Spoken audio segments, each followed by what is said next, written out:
Olá, seja bem-vindo a este vídeo. Esse vídeo aqui é um tema com vídeo de ótica. Eu sou o Felipe e vamos dar sequência ao assunto. Então, o que seria ótica? A ótica vem do lado grego, né? Que fala praticamente sobre realmente a visão da relatividade, como se vê as coisas, né? E temos aqui essa pequena frase aqui que fala que é o segmento da física que estuda a luz e os fenômenos luminosos. E a partir desse ponto, ela pode se dividir em duas partes. E essas são essas partes que a ótica ela pode se dividir, que é a ótica física e a ótica geométrica. A ótica física ela estuda a natureza e as propriedades da luz. A ótica geométrica ela estuda o que? Os fenômenos luminosos através da geometria. E ele não se importa muito com o caráter da luz, né? Ele não quer saber o que é a luz ou se aprofundar muito nessa origem. Ele só quer saber nas consequências dela, né? Que isso aí vamos ver posteriormente. Então, a ótica física ela estuda a natureza e a propriedade da luz, e aí que vai ser o tema desse vídeo, né? Assim como o comportamento ao interagir com objetos ou consigo mesmo, né? Então, tudo começou lá com Isaac Newton, lá nesse período aqui de 1642 a 1729, com a teoria corpuscular da luz. Então, que para ele, a luz consistia no fluxo de minúsculas partículas, né, pequenas partículas, que eram emitidas em ritmo contínuo, né, não mudava, era tudo constante, né, pelas fontes luminosas, ou seja, o Sol emitia partícula, que essas partículas elas eram emitidas em um ritmo contínuo, constante, não alterava, né, e elas se moviam em linha reta em altíssima velocidade. Por isso que muitos tentaram medir a velocidade da luz e falharam. Só depois de um tempo conseguiram se medir a velocidade da luz. E penetravam nos materiais transparentes, saltavam como bolinhas ao se chocarem elasticamente contra a superfície dos materiais opacos. Por que ele fala chocar elasticamente? Porque aqui esse pensamento ele estava utilizando o pensamento da mecânica newtoniana que ele havia criado, porque ele ainda estava tentando propor tudo que era solução utilizando a mecânica dos corpos que ele havia descoberto, achando que também poderia funcionar da mesma forma como a luz, contra a superfície dos materiais opacos. E ao penetrar em nossos olhos, transfeririam sua energia à retina, estimulando o sentido da visão. Isso aqui que ele falou que a luz vai, bate nas coisas e bate nos nossos olhos e conseguimos enxergar as coisas, né? Esse foi um grande ponto da teoria corpuscular da luz. Isaac Newton ele foi um dos grandes que deu uma grande estrutura, né, para a parte da física geométrica. Não, a física geométrica não, perdão, para a ótica geométrica. E por outro lado também, que é a construção, né, da luz, né, da teoria da luz, temos a teoria ondulatória, que foi de Christian Huygens, de 1629 a 1695, que ele falou que a luz era uma vibração de um meio hipotético, o éter, né? Que era o que eles falavam que tinha lá no espaço, que era um meio com que ela se propagava, em analogia às ondas do mar, que são perturbações que se propagam na superfície da água, porque o som ele se propaga no ar, não tem som no espaço. E ele fazia de forma semelhante às ondas da água, que formavam perturbações, e também ele achava que teria que ter um meio de propagação para que a luz houvesse se propagar, e ele chamava esse meio de éter, mas percebemos que não havia esse éter não existe. Sendo assim, a luz seria apenas uma transferência de energia e não de matéria, algo que iremos estudar posteriormente em ondas. Então, essas duas teorias foram duas teorias que foram muito importantes, né, para a estrutura da física óptica, né, da óptica física, né, do comportamento da luz, que posteriormente que veio com a física quântica conseguiu se explicar mais sobre a luz. Esses são os dois pontos mais importantes, duas teorias que colaboraram bastante para a teoria, né, da óptica da física e da óptica geométrica. Então, vamos estudar agora sobre as fontes de luz. Os objetos ao nosso redor podem ser vistos em detalhes se alguma luz parte deles, seja por emitirem luz própria ou se forem capazes de refletir a luz que neles incide. Como assim? Temos aqui, portanto, os objetos podem ser classificados de duas categorias, né? Que aquilo ali ficou um pouco confuso e vamos compreender um pouco agora.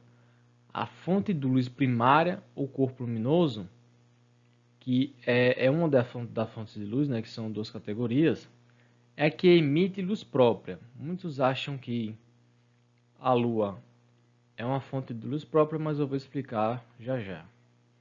Então, temos que a fonte primária, que é uma das duas categorias, o corpo luminoso, é aquele que emite luz própria, como as estrelas, a chama da vela, o metal que fica aquecido, que ele emite luz, né? Ou qualquer outro objeto que ele também possa emitir luz. E temos também a outra categoria, que é a fonte de luz secundária, ou corpo iluminado. Muitas pessoas acham que a Lua, ela é uma fonte primária, mas não. Por ela ser iluminada pelo Sol, ela passa a refletir essa luz e ela reenvia a luz recebida de outros corpos luminosos, como a Lua, né? Que ela reflete a luz recebida pelo Sol, ou mesmo a cadeira iluminada por uma lâmpada da sala, que você está observando a cadeira porque tem luz ali. Você só consegue enxergar alguma coisa se tiver luz. Então, temos aqui essa imagem aqui, né? Que temos a fonte primária. A fonte primária ela vai emitir luz, a luz vai bater aqui, né? Na fonte secundária, qualquer objeto, e ele vai refletir e vai chegar ao observador. E é assim que a gente consegue enxergar as coisas, né?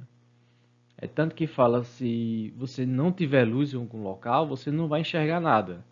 Agora, se tiver luz, você consegue enxergar, porque a luz vai estar refletindo nos objetos e chegando aos nossos olhos. Então, temos novamente a fonte de luz. Os corpos, ele tem luz própria, é classificado quanto às suas dimensões, considerando a distância da fonte do emissor luz ao observador. Ou seja, dá para você classificar quando ele está próximo e distante daquele que está emitindo luz. Por exemplo, uma fonte pontiforme ou pontual é assim considerada quando suas dimensões são desprezíveis em relação à distância que separa do observador. Ou seja, você está muito distante de um carro, o carro vem lá muito longe e o carro vai ter um farol. Esse farol é uma fonte de luz própria. E assim você consegue observar que você não consegue distinguir muito bem, assim como um sol que está muito distante, umas estrelas, ou outra fonte de luz própria que ela esteja muito distante se torna apenas um ponto, né? Algo que você não consiga distinguir o que seria realmente. Agora, quando você vai observar, né, uma fonte de luz extensa, que é assim classificada, quanto às suas dimensões, não pode ser desprezável em relação à distância que separa de um observador. Ou seja, quando você está próximo de uma lâmpada, você está vendo que ela vai ter uma luz em sua dimensão diferente do que você estava observando um objeto que estava muito distante, como um farol, uma estrela e por aí vai. Essas são as duas diferenças da emissão do emissor de luz ao observador. Agora temos outras classificações também. Uma fonte luminosa, ela pode emitir luz monocromática ou simples, né? Que é uma luz de uma única cor. Temos aqui, acho que isso aqui é um show, não sei muito bem o que é isso aqui não. Temos aqui uma luz monocromática vermelha, azul e verde. Então, para cada uma dessas luzes, ela está caracterizada uma frequência ou pode estar emitida por um laser ou outro material, né? Ela pode ser utilizada na medicina e na indústria. E isso é uma luz monocromática, é mono, é uma luz, né? Você consegue perceber. E temos aqui uma luz policromática ou luz composta, né? A luz natural que observamos no ambiente. Ou seja, quando você tem umas luzes policromática, quando ela bate no prisma, nas partículas de água, elas vão se separar e formar o que conhecemos como arco-íris, né? Porque elas vão refratar e vão formar o arco-íris. Isso estudaremos na ótica geométrica. E a luz policromática é formada por combinação de várias cores e é uma mistura de ondas de diferentes frequências. Ou seja, quando ela colidir num prisma, né, ela vai bater no prisma, vai refratar ou refletir, e através disso vocês vão ter um espalhamento das luzes aqui, várias cores diferentes, porque ela é um conjunto de várias cores, de várias ondas e por aí vai. E temos um meio de propagação da luz. A velocidade com que a luz se propaga, ela depende do meio em que ela se encontra. No ar, por exemplo, ela viaja a uma velocidade maior do que na água. E isso aqui só foi possível perceber por conta lá da teoria ondulatória, porque o rapaz lá ele tinha dito que precisava, né? A luz, quando ela mudava de meio, ela também mudava um pouco de sua velocidade. E Newton não falava isso, né? Ele falava que era uma velocidade constante. E no vácuo, a luz ela atinge sua velocidade máxima, o valor aceito atualmente pela velocidade no vácuo. Esse valor aqui muito grande, não vou falar. Essa velocidade é representada pela letra C. O valor da velocidade da luz pode ser aproximado para C, que é igual a 13 vezes 10 elevado a 8, uma aproximação desse número aqui, metros por segundo.